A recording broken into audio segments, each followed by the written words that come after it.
Today is one of those days we really need to keep that why right in front of us. Hello everyone, SemiRetiredBob here. I talk about the carnivore diet, all things related to the carnivore diet, and miscellaneous odds and ends. Today we're going to talk about our why. I know we've talked about that a lot, but today's one of those days we really need to think about it. For those of you new to the channel, welcome. I'm glad you're here. Thanks for stopping by. You may be asking yourself, Bob, what in the world's going on here? Well, basically you're watching me walk. I know that doesn't seem exciting, but if you consider 15 months ago I couldn't do this. I could barely stand for 2 to 2.5 minutes at a time. And now I'm out here walking every day. What in the world is going on with all this traffic this morning? My goodness. But anyway, the whole purpose of this channel is to show you that it's never too late to change your life. I'm 60 years old. I've been sick for decades.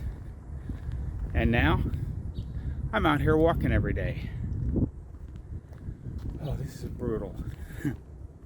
For those of you returning to the channel, welcome back. I'm glad you're here as well. It does mean an awful lot to me that you spend a few minutes of your day with me. If you're still here at this point in the video, you could go ahead and help me get the word out there by hitting the like button, maybe even subscribing if you haven't already, and go ahead and drop down in the comments, leave me a comment. Of course, all of you taking part in the July challenge have been doing a great job of reporting your steps every day. But go ahead and leave an extra comment down there. Say hi, Bob. But let's get into this why and why it's important on days like today. You've all heard me talk about this before, so I'll be very quick about this. Why are you doing this? It could be that you want to take your grandkids to the zoo, or you want to be able to get down on the floor and play with your grandkids, or just something as simple as taking your dog for a walk. A lot of us can't really do those things very often or very much because we just don't have the functional fitness to do that. And while the general,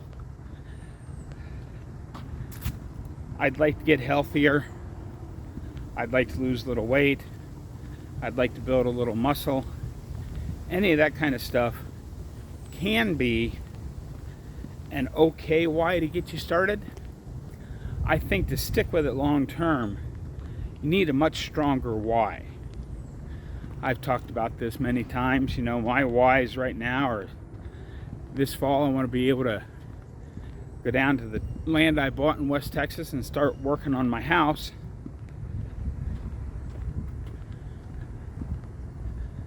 And I want to through hike the Appalachian Trail in 2025. Those are very specific whys, and we need a very specific why on a day like today. I know it doesn't look really nasty out here, and it's not quite as hot as it's been because it was supposed to rain a little bit today, but it didn't right here where I'm at. There's some storms kind of rolling through out that way. But the humidity is 89% today. For those of you familiar with humidity and dew points and all that, that makes for a really sticky day. It's really hot, really humid, and I know many of you are probably going to choose to stay inside today, and that's perfectly fine. Don't get me wrong. I'm not saying that for those of you with some health problems shouldn't stay inside today, but if we are dedicated to our why and keep that why right in front of us at all times, You know, we started off this month with a walking every day in July challenge. It's really hard to get out here on days like today. The motivation is harder to come by when you're sitting in your air-conditioned house knowing full well that the second you step out the door you're going to start to drip sweat. It's really hard to get out and do something on a day like today. And this is where your why comes into play. You've got to keep it right in front of you at all times. You got to know why you're doing it, and then you got to know how you're going to do things to get to where you want to go. That's where the functional fitness comes in.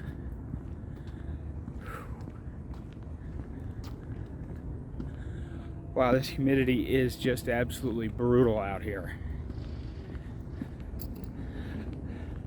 Luckily for the get-together this Thursday, as this storm moves through and clears out, it's still supposed to get even hotter and hotter, and it's supposed to be about 100 degrees the day of the meetup, which is on Thursday, which today's Tuesday. You guys are going to see this on Wednesday. So tomorrow's the meetup. The humidity's not supposed to be quite so bad. And the miniature golf course has lots of shade. So it's going to be fun. We're going to be able to ignore the elements and get together and have a good time sitting around, chatting, playing miniature golf, eating hamburgers. All that is coming up tomorrow by the time you see this. But yeah, just don't forget, keep your why right in front of you guys. It really does help on days like today, because just counting on motivation of the general sort, or a kind of a nebulous why, is not going to be strong enough to get you out of the house and walking on a day like today. Again, be safe about it. If you're really sensitive to the heat and humidity, and it could actually cause you a health risk, that's why I'm not going super far today. It has been a really busy week. Had an interview yesterday, got another one tonight. Tomorrow's really my only day off, which is today by the time you're seeing it, as far as other stuff going on. And then we've got the big weekend coming up. It's going to be fun. Hopefully I'll get lots of footage of everything for you. But I hope you enjoyed this quick little walking video. Oh boy. I am literally covered in sweat, and that was only about an 8.5, 9-minute walk. That's what I've got for you today, folks. Don't forget, get out there, be 1% better. Today, tomorrow, every day. Have a great day, folks. I will see you in the next one. As you can see, I'm just cutting up some beef fat today. I'm going to show you real quick how I make my air-fried crispy beef fat. As you can hear in the background, I've got the air fryer turned on and heating up. And that usually takes a few minutes. So what I can do here is I take my already hot cast iron skillet and get these beef fat chunks started in the cast iron, so I don't have quite so much grease to deal with left over in the air fryer, because it's a lot easier to pour it out of the pan while it's hot than it is to get it out of the air fryer. So we'll get that started, and I'll come back and show you. I put a little lid on it there, and after it renders down just a little bit, I'll put some salt on it as well. And right there, you can see it's started to render down. It's not super rendered out, but I'm now going to transfer it over to the air fryer. As you can see, I've got it at about 17 minutes left there. But I don't want to end up with too little time. I may have to stop it ahead of time. And you can see I've got my grease shield aluminum foil thing in there. And now we just close that up and let it run. And turn the light on so that we can keep an eye on it. I'll show you when it comes out. And now you can see with about 7 minutes left, I took that grease shield out of there because most of the grease, as you can see, is dripping down in the pan now. I'm not getting quite so much splatter up to the top. And you can see it's really starting to get done. That 7 minutes should be just about right, but I'm going to have to keep an eye on it. As you can see, still got about 30 seconds left, but it's starting to get a little bit too done on the edges. So I'm going to go ahead and open the door up and now see if I can do this with one hand while holding the camera. I get myself a nice big thick hot pad. I got to pull that out just a little bit to reach it so that I can show you what I do here. I very quickly transfer this over and set it on top of my cast iron so that any grease that's still dripping off of there drips down into the cast iron. And there you have it, folks. Crispy fried beef fat chunks. Don't those look fantastic? Have a great day, folks. We'll see you in the next one.